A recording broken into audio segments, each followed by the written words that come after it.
Assalamu alaikum. Welcome back to another episode of Diet Studio. My name is Talia Sultan and I am a consultant dietitian and nutritionist working here at Diet Studio from past 3 years. Let's talk about intermittent fasting program. आपको पता है कि आजकल बहुत ज़्यादा trend है, लोग चाहते हैं कि वो इंटरमिटेंट को फॉलो करें बट दे डोंट नो कि किन लोगों को करनी चाहिए किन लोगों को नहीं करनी चाहिए. सो आज हम इस बारे में बात करेंगे कि इंटरमिटेंट फास्टिंग प्रोग्राम एक्चुअली होता क्या है. इंटरमिटेंट फास्टिंग में बेसिकली आपने फास्टिंग में रहना होता है. फास्टिंग बहुत अच्छी चीज़ है, फास्टिंग सुनना भी है, आपको फॉलो करनी भी चाहिए. फास्टिंग से आपका वेट लॉस किस तरह से हो सकता है.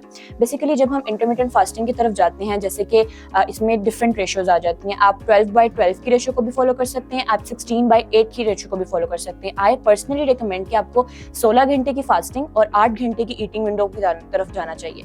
अब इस तरफ क्यों जाना चाहिए? क्योंकि ऐसा होता है कि नॉर्मल ह्यूमन बॉडी के अंदर जब आप 12 घंटे भूखे रहते हैं, फॉर एग्जाम्पल आप 8 आवर्स में आपने अपने मील ग्रुप्स को कंप्लीट किया और 16 घंटे अगले आपने फास्टिंग पे रहना है. 12 घंटे के बाद जब आप 12 घंटे भूखे हैं तो 12 घंटे के बाद आपकी बॉडी के अंदर नॉर्मली आपका ग्लूकोज लेवल डाउन हो जाएगा, ग्लाइकोजन लेवल ड्रॉप हो जाएगा. अब बॉडी को कहीं से तो एनर्जी चाहिए क्योंकि वो सारी आप लोगों ने जो फूड ग्रुप्स खाए हैं वो सारे डाइजेस्ट हो चुके हैं, यूटिलाइज हो चुके हैं.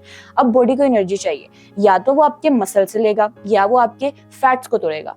अब अगर तो आपने उन 8 घंटों में अच्छे तरीके से खाना कंज्यूम किया, आपने अपने सारे फूड ग्रुप्स कंप्लीट किए, आपने मसल का अच्छा बनाने के लिए आपने प्रोटीन का अच्छा इंटेक लिया. अगर आपने अपना प्रोटीन का इंटेक अच्छा लिया है तो बॉडी आपकी मसल में से कभी भी आपका एनर्जी लेवल्स नहीं लेगी, वो आपके मसल्स को नहीं तोड़ेगी, वो आपके फैट को तोड़ेगी. And that we need. हमें अपने फैट को तोड़ना है क्योंकि हमें अपने वेट लॉस की तरफ जाना है. तो इसीलिए इंटरमिटेंट फास्टिंग प्रोग्राम के थ्रू आपका फैट टूटता है 12 घंटे के बाद. तो जो नेक्स्ट 4 आवर्स हैं, अगर आप उसके अंदर कंप्लीटली इस दिन का चीज़ का ध्यान रख रहे हैं कि आप कोई भी चीज़ नहीं खा रहे, तो आपका ऑटोमेटिकली फैट टूटेगा और वेट लॉस होगा.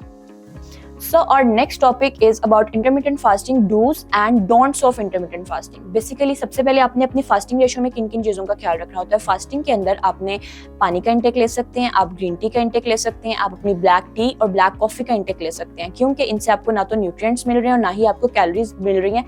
बॉडी अभी भी फास्टिंग स्टेशन में है. लेकिन अगर आप चाय की कंजम्पशन करते हैं, अब चाय में आपको पता है कि डेफिनेटली आपको कैफीन भी मिल रही है. चाय के अंदर जब आप चाय कंज्यूम करते हैं, साथ ही आपका फूड मिल गया, आपको मिल्क का पार्ट होगा चाय में. उस मिल्क के पार्ट की वजह से आपकी इंसुलिन स्पाइक करेगी. जैसे इंसुलिन स्पाइक करेगी, बॉडी के अकॉर्डिंग फास्टिंग ब्रेक हो चुकी है. तो हमें इसके अंदर इस चीज़ का ख्याल रखना है कि हमने अपनी फास्टिंग रेशियो में किन किन चीज़ों को लेना है. Now comes to eating window. Eating window के अंदर आपने किन चीज़ों का ख्याल रखना है. ईटिंग विंडो का मतलब ये नहीं है कि आप सिर्फ 8 घंटे आप कुछ भी खा सकते हैं और 16 घंटे भूखे रहेंगे तो आपका वेट कम हो जाएगा. ऐसा भी नहीं है. 8 घंटे में आपने अपने सारे फूड ग्रुप्स कंप्लीट करने हैं. आपने अपनी रोटी चावल का भी ख्याल रखना है, आपने अपने प्रोटीन इंटेक यानी कि मीट, एग्स, इन चीज़ों का भी ख्याल रखना है. दालें प्रोटीन के लिए, ये भी इस चीज़ का भी ख्याल रखना है. फ्रूट्स एंड वेजिटेबल्स की तरफ भी जाना है ताकि आपके मल्टीविटामिन्स और फाइबर का इंटेक भी कंप्लीट हो. And last not the least, never forget your dairy portion. आपको अपने मिल्क और योगर्ट को भी बेशक आप थोड़ी अमाउंट में ऐड करें लेकिन अपनी डाइट पैटर्न में ऐड करना चाहिए. एंड यू विल सी कि जब आप 8 घंटे के लिए इन सारे फूड ग्रुप्स को भी कंप्लीट करते हैं एक लिमिटेड पोर्शन के अंदर, पोर्शन कंट्रोल में, और फिर जब आप 16 घंटे की फास्टिंग पे जाते हैं तो ऑटोमेटिकली आपका जो वेट लॉस है वो जर्नी बहुत सक्सेसफुल और सस्टेनेबल रहती है, दोबारा बढ़ता नहीं. सो और नेक्स्ट पार्ट इज कि इंटरमिटेंट फास्टिंग काम क्यों नहीं कर रही. लोग इंटरमिटेंट फास्टिंग को प्रॉपर फॉलो कर रहे हैं but still they are like कि हमारा जो वेट है वो नहीं गिर रहा, हमारी इंटरमिटेंट फास्टिंग हमारी बॉडी पे वर्क नहीं कर रही. सबसे पहले तो आपको एक चीज़ बता दूं कि इंटरमिटेंट फास्टिंग हर बंदे के लिए नहीं है, हर इंसान के लिए ये सूटेबल नहीं है.